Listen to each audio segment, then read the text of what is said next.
বাংলা সাহিত্যের একমুঠো রোমাঞ্চকর গল্প দিয়ে সাজানো আমাদের এই বিশেষ নিবেদন থ্রিলার ক্রিয়েটিভিটি। আপনাদের জন্য আজকের আকর্ষণ মানিক বন্দ্যোপাধ্যায়ের লেখা পোড়া ছায়া। এই গল্পের অনন্তের চরিত্রে সঞ্জিত, বাড়িওয়ালার চরিত্রে সুজয়, প্রফুল্লবাবুর চরিত্রে অভি, নীলার চরিত্রে শর্মিলা ও গল্পের মূল চরিত্রে আমি মৃন্ময়। এবং সর্বোপরি পুরো গল্পের পরিবেশনায় থ্রিলার ক্রিয়েটিভিটি টিম। শুরু হচ্ছে আজকের গল্প।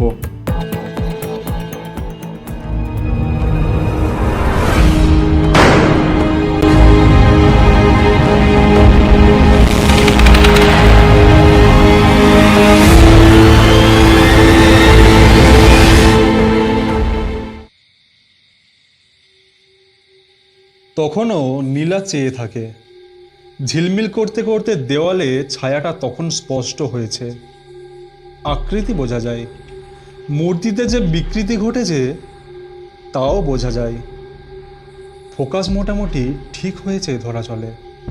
সেটা চোখের না ছায়ার তা অবশ্য বলা কঠিন এই অবস্থায়। রাত দুপুরে চোখের সামনে যখন একটা ভূত রূপ নিচ্ছে তখন ওসব হিসাব কেই বা করে। এদিকে আধপোড়া জানলা ঘেঁষে ছায়াটা রূপ নিচ্ছিল। জানলা দিয়ে নিরাকার অবস্থায় ঘরে ঢুকে যেন আকার ধারণের চেষ্টা। ধীরে ধীরে দেয়াল বেয়ে ডাইনে সরতে থাকে, অথবা দেয়ালটাই যেন তার গা বেয়ে ওদিকে সরে যায়। ওদিকে আর একটা আধপোড়া জানলা। দুটি জানলার মাঝামাঝি জায়গায় মূর্তিটা স্থির হয়। দেওয়ালে লেপ্টেই আছে ছায়ার মতো, অথচ দেয়াল ছেড়ে বেরিয়েও আছে সামনের দিকটা। জ্যান্ত মানুষ দেওয়ালে পিঠ দিয়ে দাঁড়ালে তার রক্তমাংসের শরীরটা যেমন থাকে সেই অবস্থায়। আধপোড়া জামা কাপড়ের কালচে মারা টুকরো গা থেকে ঝুলছে। সারা গায়ে পোড়ার দাগ, ঝলসানোর দাগ, ফোসকা। মাথাটা ফেটে একটা ফাঁক হয়েছে, চাপ চাপ জমাট বাঁধা কালো রক্ত। নীলা চেয়ে থাকে। চোখের সামনে ৩-৪ হাত তোফাতে, হ্যাঁ, সত্যিকারের ভূত দেখলে মানুষ চেঁচায়, গোঁ গোঁ করে, মূর্ছা যায়। এসব স্রেফ মিছে কথা। ভয়টয় যা হবার তা হয় পরে। ভূত দেখার সময় হয় শুধু সম্মোহন। একেবারে মোহিত হয়ে যায় মানুষ। নড়ে না, চড়ে না, শব্দ করে না, অবশ আচ্ছন্ন হয়ে থাকে। তাই বলে অচেতন হয় না কিন্তু। চেতন না থাকলে আর ভূত দেখবেই বা কী করে? শরীরে ইলেকট্রিক কারেন্ট চালিয়ে দিলে যেমন হয়, বেশ টের পাওয়া যায় কি ঘটেছে, অথচ শরীরটা অবশ হয়ে থাকে। ভূত দেখলে ঠিক সেরকমটাই হয়। দুপাশে আধপোড়া জানলা, দেওয়ালে নানা রকম কালচে কালচে দাগ। ছায়ামূর্তিটা যেন তার নকল করে মিশে গিয়ে আত্মগোপনের চেষ্টা করছে। জন্তু জানোয়ার যেমনি বনে জঙ্গলে রং ছায়া ফোটাফুটকি লাইন দিয়ে গা সাজিয়ে গা ঢাকা দেওয়ার চেষ্টা করে, ছায়াটা তাই ভূতের চেয়েও ভয়ঙ্কর। হঠাৎ ছায়াটা মিলিয়ে যায়, অর্থাৎ নীলার তাই মনে হয়। সামনে ছিল, আচমকা দেখা গেল নেই। আসলে ভূত যারা দেখে, ভূতের অন্তর্ধানটা তাদের কাছে এই রকমই ঠেকে। ভূত আস্তে আস্তে মিলিয়ে গেলেও সেটা তার টের পায় না। ভূত বা ভূতের আবির্ভাবের চিহ্নটুকু দেখা মাত্র একটা শক লাগে। তখন থেকে ভূত দেখা শুরু। ভূতের শেষ চিহ্নটুকু দেখা মাত্র মিলিয়ে গেলে আর একটা শক লাগে, তা হলো ভূত দেখার শেষ। আর এই দুটো শকের মাঝামাঝি সময়টা ভূত দেখা পিরিয়ড। গলা ফাটিয়ে প্রাণপণে একটা চিৎকার করার জন্য নীলা মুখ হাঁ করে নিঃশ্বাস নিচ্ছে। কানের কাছে আচমকা বিকট একটা আওয়াজ ওঠায় আঁতকে উঠে সে মূর্ছা গেল। এক পলকের ব্যাপার। প্রফুল্লবাবুও আবিষ্ট হয়ে ছায়ামূর্তিটা দেখছিলেন। ছায়া মিলিয়ে যাবার পর তিনিও স্বভাবতই গোলা ফাটিয়ে আর্তনাদ করছেন। নীলার চেঁচিয়ে ওঠা সিকি সেকেন্ড আগে হওয়ায় তার উৎকট আওয়াজে চমকে নীলা মূর্ছা গেছে। নীলা আগে চেঁচালে প্রফুল্লবাবু হয়তো জ্ঞান হারিয়ে ঢলে পড়তেন। ভূত দেখার পর এরকমটাই হয়। নীলার মা ঘুমোচ্ছিলেন। নীলার ছোট ভাই বলাই স্বপ্ন দেখছিল। বন্যায় ট্রেন আটকে গেছে, গাড়ি প্রায় ডুবু। সে গাড়ির ছাদে বসে আছে। দুজনেই ঘুম ভেঙে চেঁচামেচি শুরু করে। নিচের তলার ভাড়াটেদের ছেলে অনন্ত লণ্ঠন হাতে খবর নিতে আসে। তারাও প্রফুল্লবাবুর সঙ্গে আজ 3 দিন এ বাড়িতে ভাড়াটে এসেছে। বাড়ির দরজা জানলা সেরকম সারানো হয়নি, ইলেকট্রিক লাইনও সেরকমভাবে তৈরি করা নেই। বাড়িওয়ালা কথা দিয়েছে শিগগির হবে। পুরনো ভাঙাচোরা লণ্ঠন আর মোমবাতি দিয়ে কাজ চালাতে হয়। মাথায় জল দিতে না দিতেই নীলার জ্ঞান হয়। ভূতের ভয়ে মূর্ছা যাওয়াটা ঠিক অজ্ঞান হওয়া নয়, তফাৎ আছে। মূর্ছা গেলেও একটু জ্ঞান থেকে যায়। রাত দুপুরে চুল ভেজানোর অনিচ্ছা থেকে পুরো জ্ঞান ফিরে আসে চট করে। ভূত দুজনেই দেখেছেন? কোথায়? দেওয়ালে? অনন্ত চিন্তিতভাবে একটা ট্র্যাঙ্কে বসে এবড়ো খেবড়ো দাগ ধরা দেওয়ালটার দিকে চেয়ে বলে, ভূত অবশ্য চোখের ভুল। যে যেখানে ভূত দেখেছে সেই চোখেই ভুল দেখেছে। ভূত মানে ভুল দেখা। এবার নীলা চটে যায়। আপনি কি বলতে চান আমরা কিছু দেখিনি? মিছে বলছি? আমরা বলে নিজের চোখে। তাই বললাম আমি। অনন্ত তাড়াতাড়ি বলে, ভূত আপনারা নিশ্চয়ই দেখেছেন, নইলে চেঁচাবেন কেন, মূর্ছা যাবেন কেন? ভূত মানে কি আমি তাই বলেছিলাম? মানে আছে বলা মানেই ভূত আছে বলা? যা নেই তার মানে থাকে? নীলা ঢোক গেলে। প্রফুল্লবাবু একটু ভীত চোখে তাকান অনন্তর দিকে। ছেলেটার মাথায় ছোট ছোট কদম ছাঁট চুল, আর এত রাত্রে চোখে রোদের ঝাঁঝ নিবারণী রঙিন কাঁচের চশমাটা এতক্ষণে যেন প্রথম নজর পড়ে। অথচ গত 3 দিন অনেকবার অনন্তকে অবশ্য দেখেছেন। কয়েকবার উপরে এসে ঘর গুছিয়ে বসতে এটা ওটা সাহায্যও তাদের করেছে। আজ বিকেলে চাও খেয়েছে তাদের সঙ্গে। তবু এখন রাত দুপুর কি না, বিশেষ করে ছায়ামূর্তি দেখার ঠিক পরে। আমার একটা কথা বিশ্বাস করবেন? নীলারা জিজ্ঞাসু চোখে চেয়ে থাকে। এইসব জিনিস মানে ভূত টুত। অনন্ত মুখে হাসি ফুটিয়ে বলে, এক রাতে দুবার দেখা যায় না। কেউ কোনো দিন এক রাতে দুবার ভূতের ছায়াটুকুও কখনো দেখেনি। আপনারা নিশ্চিন্ত মনে ঘুমন। নীলা বলে, ভয় করবে। ভয় করাটা আশ্চর্য নয়। দাঙ্গার সময় এ বাড়িতে হানা পড়েছিল, 2 জন খুন হয়েছিল। আধপোড়া বাড়িটা বহুদিন খালি পড়েছিল। দরজা জানলা দেওয়াল মেঝেতে তার কত চিহ্ন, কত প্রমাণ আঁকা আছে। বাড়ি মেলে না, রাস্তায় তো আর থাকা যায় না। তাই তারা বাধ্য হয়ে মেরামত চুনকামের আগেই বাড়িটা দখল করেছে। ওই অনন্ত একাই আছে একতলায়।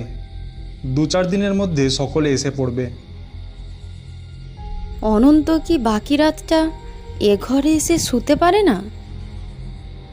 প্রস্তাব শোনা মাত্র রাজি হয়ে অনন্ত নিচে থেকে বিছানাপত্র নিয়ে আসে। এক বাক্যে এমন আগ্রহের সঙ্গে সে রাজি হয়, হুড়মুড় করে নিচে গিয়ে হাঁপাতে হাঁপাতে সে উপরে উঠে আসে। বেশ একটু খটকা লাগে সবার মনে। ভূত চোখের ভুল? ভূতের মানে আছে? অনন্ত তাই ভূত মানে বলেই বোধহয় নিচের তলায় একলা শুয়ে বাকি রাতটা কাটাতে তারও ভয় করে। তা হোক, সেটা দোষের কিছুই নয়। ভূত থাক বা না থাক, ভূতের ভয় কি তাই বলে মানুষের থাকবে না?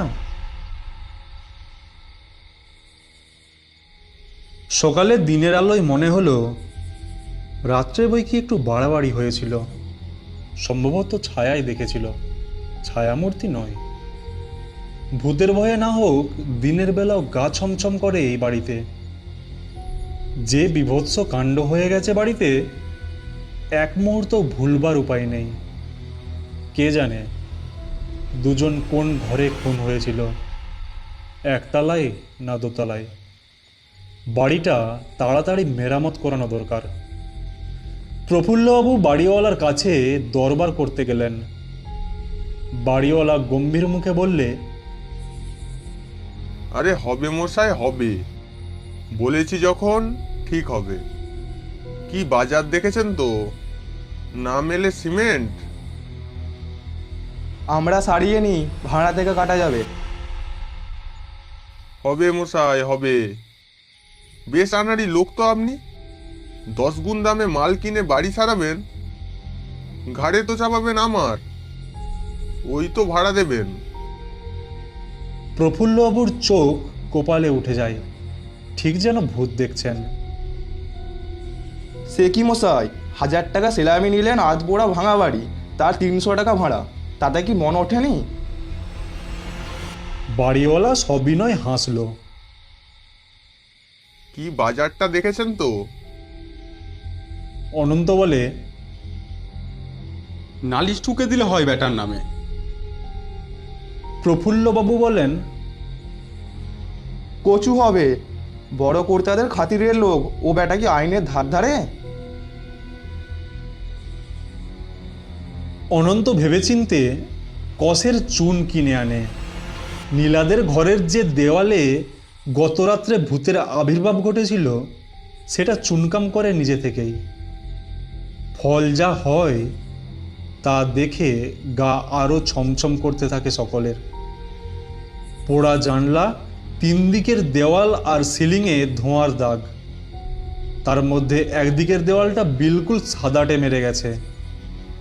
চুনকামে সব দাগ ঢেকে গেলেও রক্ষা ছিল, কিন্তু ভেজাল বাজে চুন তাতে নীল পড়েনি। দাগগুলি সব আবজা আবজা হয়ে উঁকি মারছে।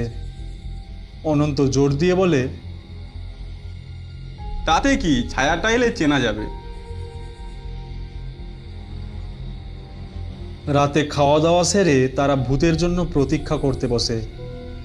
কালকেও ঘড়ি ধরে টাইম ঠিক করে রাখেনি, তবে ওই আন্দাজ 12:30টার সময় করে ছায়ার আবির্ভাব ঘটেছিল।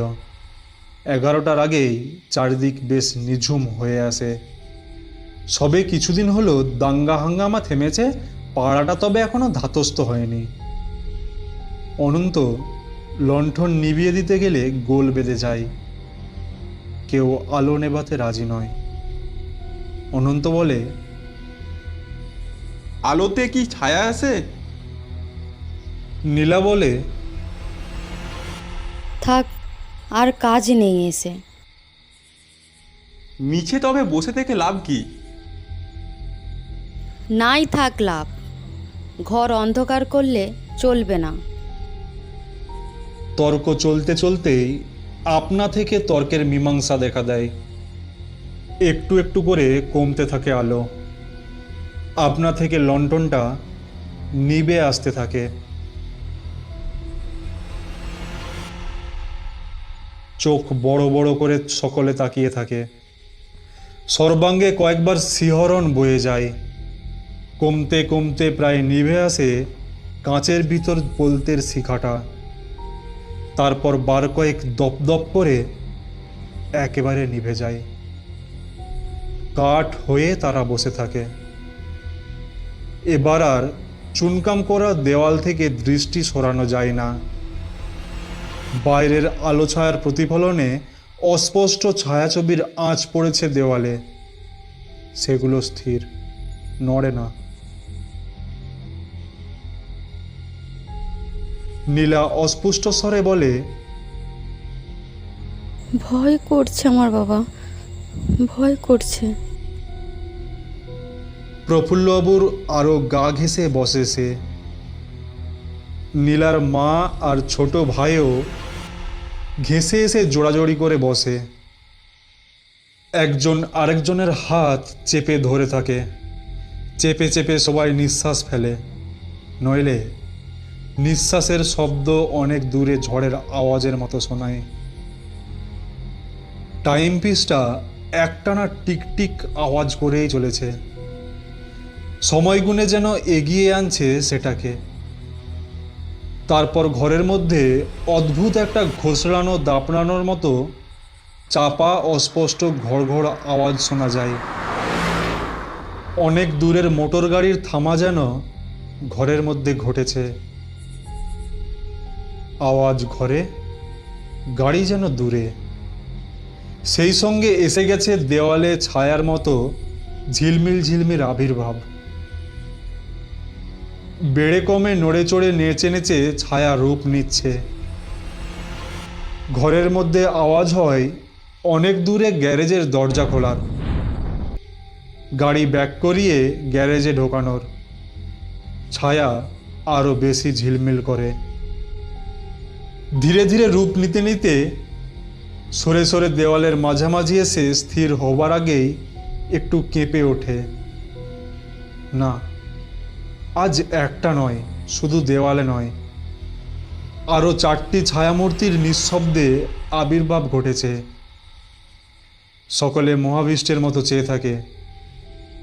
ছায়াগুলি এদিক ওদিক ভেসে বেড়ায়, ট্রাঙ্কটা তুলে নিয়ে যায়, সুটকেস, হাত বাক্সটা, ঘড়িটা তুলে নিয়ে চলে যায়।